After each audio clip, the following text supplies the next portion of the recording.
हिमाचल में पटवारी के 530 पदों पर आवेदन शुरू। 12वीं पास आज से भरे फॉर्म। हिमाचल प्रदेश राज्य भर्ती एजेंसी HPRCA ने राज्य भर में 530 पटवारी पदों के लिए आधिकारिक तौर पर आवेदन प्रक्रिया शुरू कर दी है।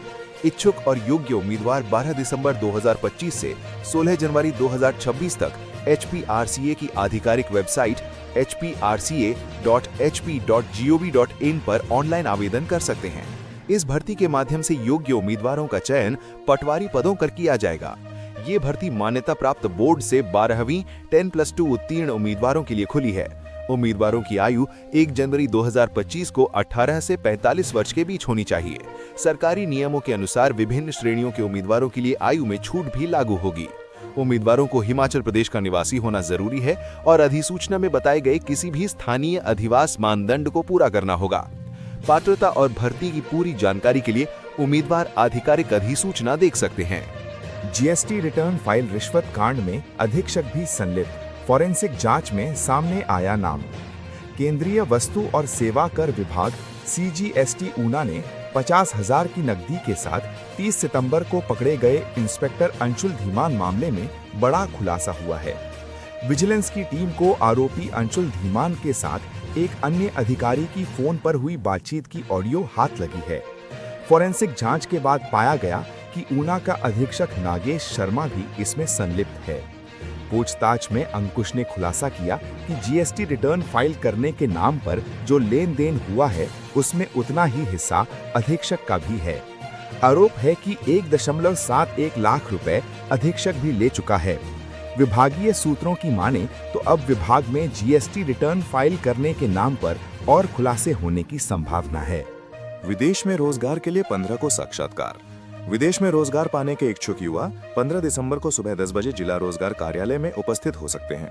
जिला रोजगार अधिकारी ऊना अक्षय शर्मा ने बताया कि श्रम एवं रोजगार विभाग और HPSCDC के संयुक्त तत्वाधान में messrs GSDC group of companies की ओर से संयुक्त अरब अमीरात में पुरुष अभ्यर्थियों के डिलीवरी राइडर्स और वेयर हाउस पिकर्स में विभिन्न पद भरे जाने हैं। पदों के लिए शैक्षणिक योग्यता न्यूनतम 10वीं पास तथा बेसिक इंग्लिश का ज्ञान आवश्यक है। अभ्यर्थियों की आयु 20 से 37 वर्ष के बीच होनी चाहिए। रंग, दृष्टि दोष तथा गर्दन और मुंह पर टैटू नहीं होना चाहिए।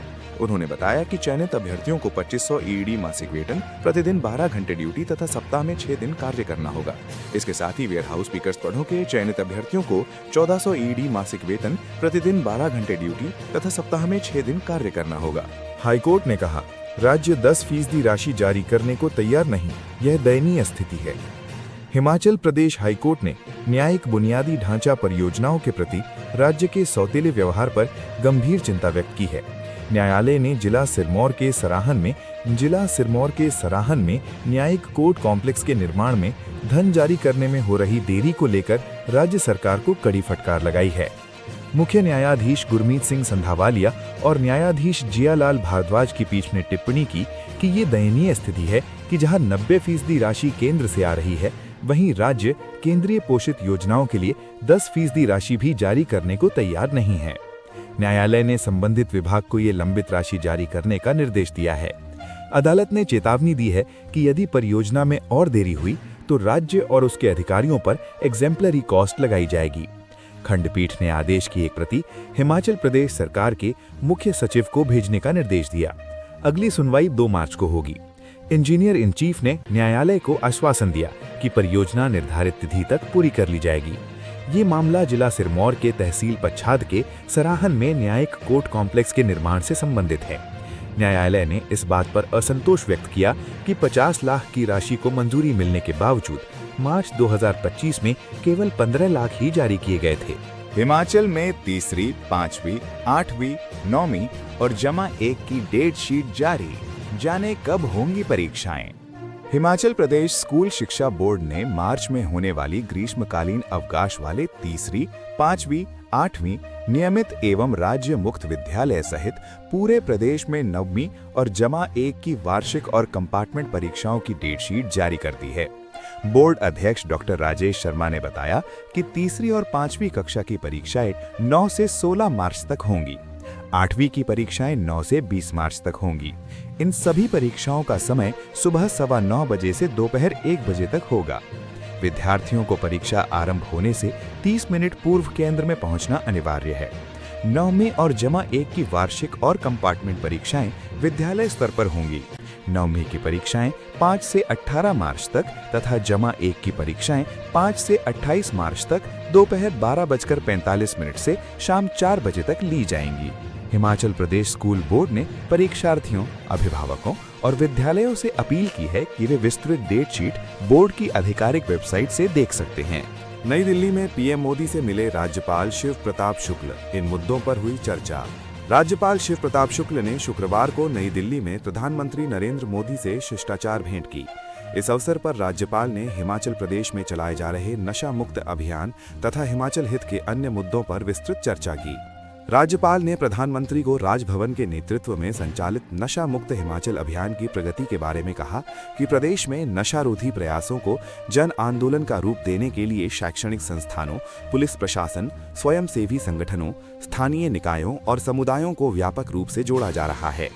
उन्होंने कहा कि युवाओं तथा आम नागरिकों की बढ़ती सहभागिता इस अभियान की सफलता का प्रमुख आधार है।